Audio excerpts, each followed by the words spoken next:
An eerie silence hung over the scene. The spectators were wide-eyed at the sight of Tatum's lifeless body on the ground. They struggled to make sense of the outcome, as it was totally out of their expectations.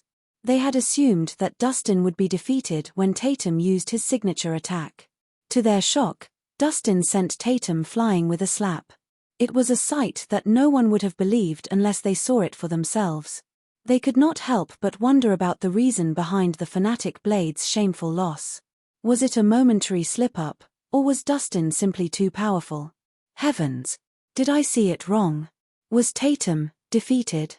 A sight that was unseen and unheard of.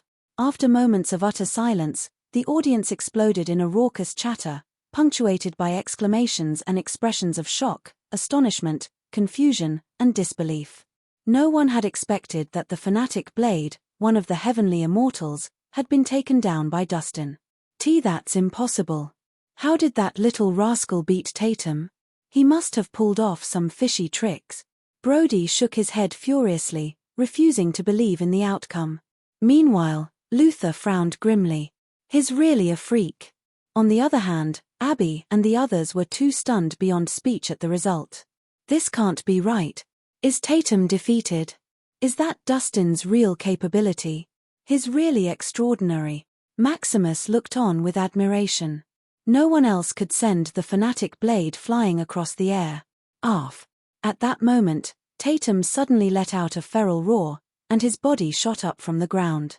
In stark contrast to his confidence and arrogance from before, he was transformed into a wild beast that was provoked. Oh! He woke up. He's indeed one of the heavenly immortals. Dustin was surprised by Tatum's comeback. Even martial artists who achieved divinity would fall unconscious for half a day after Dustin's slap. You jerk. You're done for. I'll tear you into pieces today, Tatum bellowed, his eyes looking angry and crazed. As the ace of the Royal Veiler and a formidable martial artist ranked as a heavenly immortal, he had never experienced this degree of humiliation. Imagine getting slapped and collapsing onto the ground in front of countless pairs of eyes. Someone get me my brass ring saber. He turned around and yelled. Almost immediately, two men showed up carrying a weapon that was 5 feet long. It was heavy, thick, and wide, too difficult to be lifted by the average martial artist, not to mention waving it around. Great! Tatum is finally getting serious.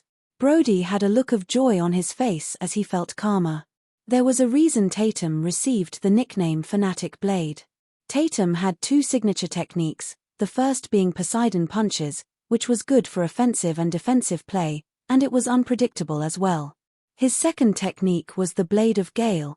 Rumors had it that once put in action, the Blade of Gale would render an area barren. In comparison to the punches, the Blade of Gale was more aggressive and ruthless, like a gust of strong wind that blasted away all the leaves in its path, powerful and unstoppable. He should have used the blade from the start. A predator still needs to give it its all, even if it's going after small prey. Luther sighed in relief, knowing that having the blade made a world of difference for Tatum.